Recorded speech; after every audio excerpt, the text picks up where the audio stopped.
लोगों के मन में रहता है कि संतों के पास इतना वैभव कहां से आता है। तुम्हें पता नहीं, अनंत ब्रह्मांडों को एक संकल्प में मेरे भगवान ने बना दिया, और उनके दास होकर निरंतर भजन करते हैं तो उनके चरणों में नहीं आएगा। सिद्धांत है, जैसे बिना किसी प्रयास के अनायास ही समुद्र में समस्त नदियां अपने आप भाग भाग के जाती हैं, ऐसे ही जो एकमात्र भगवान का अनन्य भक्त धर्मात्मा पुरुष है, उसके पास विश्व का सारा वैभव अपने आप चला जाता है।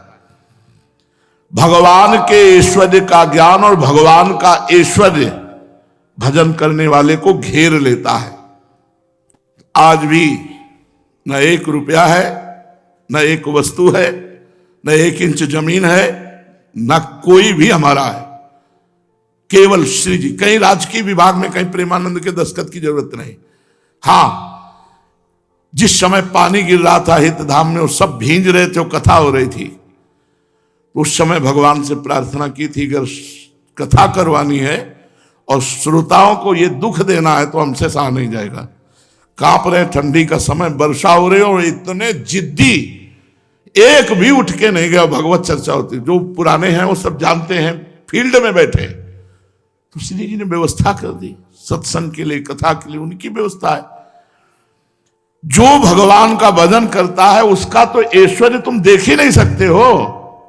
हमारा ऐश्वर्य के लिए सोना चांदी रुपया पैसा मकान गाड़ी घोड़ा, ये तो कसाईयों के पास भी है, जो भोले भाले पशुओं की हत्या करते हैं, उनका मांस बेचते हैं, उनके पास भी है। सुत दारा धन लक्ष्मी पापियों के घर ही होए, तो ये हमारे भजन का फल है। अरे भजन का फल तुम कहां देख सकते हो। भगवान के भजन से जब भगवान अधीन हो जाते हैं तो माया क्या चीज है, माया क्या चीज है। तुम क्या समझते हो, बाबा जी हराम का खाते हैं, बैठ जा 4 घंटे हमारे पास बराबर, देखो बाबा गिरी होती क्या है, अरे पुरखा पानी पा जाएंगे। भगवान का आश्रय, भगवान का आश्रय, अरे संतों के, भगवान के प्रेमी जनों के, महाजनों के वैभव को केवल केवल भगवान या भगवान जना दे तो जान सकते, बाहर ही नहीं होता, बाहर ही नहीं होता।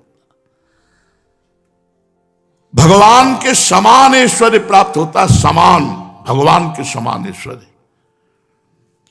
तात्कालिक वर्तमान के दुख की निवृत्ति तत्कालिक, रजोगुण तमोगुण का नाश, जन्म मरण का नाश और महापरमानंद की प्राप्ति। भजन कोई खिलवाड़ समझते हो?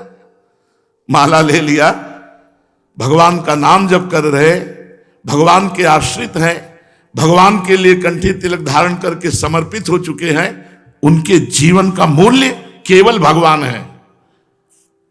अरे दंभ नाटक से करे तो दुर्गति नहीं होती। दंभ कर रहा था पौंड्रक वासुदेव, उसे सारूप्य मोक्ष की प्राप्ति हुई। जो सच्चाई से भगवान का वेश धारण करके भगवान के मार्ग में अगर थोड़े ही कदम चल दे, भगवान बिक जाते हैं। ये संसारी लोग जब भिक्षा मांग के खाते थे तो कुछ बैठे थे ऐसे विज्ञ जन, बड़े जन, बुलाया, जी यार तुम्हारी जिंदगी किस काम की? तो हम तो कहने वाले थे काम की है ही नहीं, राम की है हमारी तो जिंदगी। हमारी जिंदगी काम की नहीं है, हमारी जिंदगी तो श्यामा श्याम की है, राम की। और हम कहा हाँ महाराज। बोले मांगते हो, देखते हैं मांग के लाते हो, कमरे में घुस गए, फिर निकले, दर्शन करा, फिर कमरे में घुस गए, ना किसी समाज ना किसी हित के कार्य, क्या जीवन आपका है? कुछ उत्तर नहीं दिया। वही हित धाम में आए, क्या मतलब जगत का, फिर भी कुछ नहीं बोले।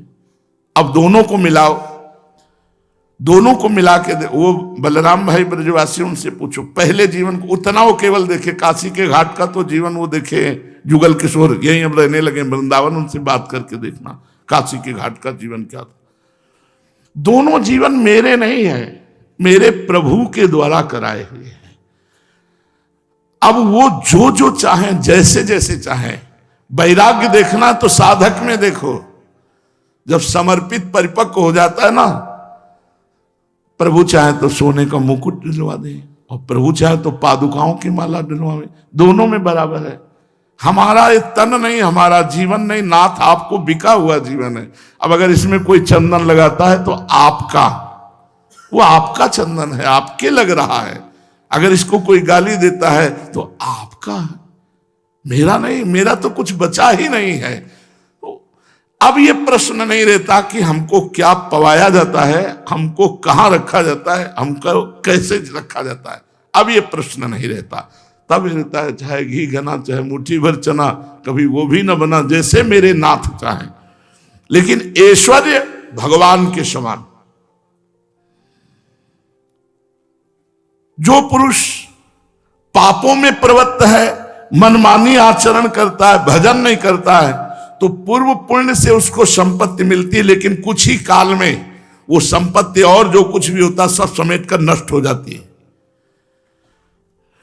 हो सकता है पूर्व पाप के कारण आप भजन कर रहे हैं, अभी आपको न संपत्ति मिली, ना कोई वैभव मिला, ना कोई भोग मिला, नाना प्रकार के कष्ट सह रहे हैं, लेकिन ये कष्ट कुछ ही दिनों में सब कोहरे की तरह नष्ट हो जाएंगे और सूर्य की तरह आनंद प्रकाशित हो जाएगा। भजन साधारणतया जो भगवान से विमुख हैं, अशास्त्रीय काम करते हैं, ऐसे पापी जनों को कभी सुख मिलने वाला नहीं। संभव है किसी संत का संग मिल जाए, वो भी सुधर जाए, भगवान के मार्ग में चलने लगे तो उनको परमानंद की अनुभूति हो जाएगी। क्योंकि गीता में भगवान ने कहा है, अपिचेत सुदुराचारो भजते माम अनन्य भाग साधुरेव समंतव्या सम्यक व्यवसिता हिसा। चाहे जितना बड़ा दुराचारी हो, मेरे चरणों की शरण में आ जाए, मुझे अनन्य भाव से भजन करने लगे तो मैं उसे साधु ही मानता हूं। और तुम भी साधु मानो, साधुरेव समंतव्या, क्योंकि क्षिप्रम भवति धर्मात्मा, मैं उसे महात्मा बनाऊंगा। करो सद्यते साधु समाना, घोर दुराचारी को भी मैं महात्मा बनाऊंगा।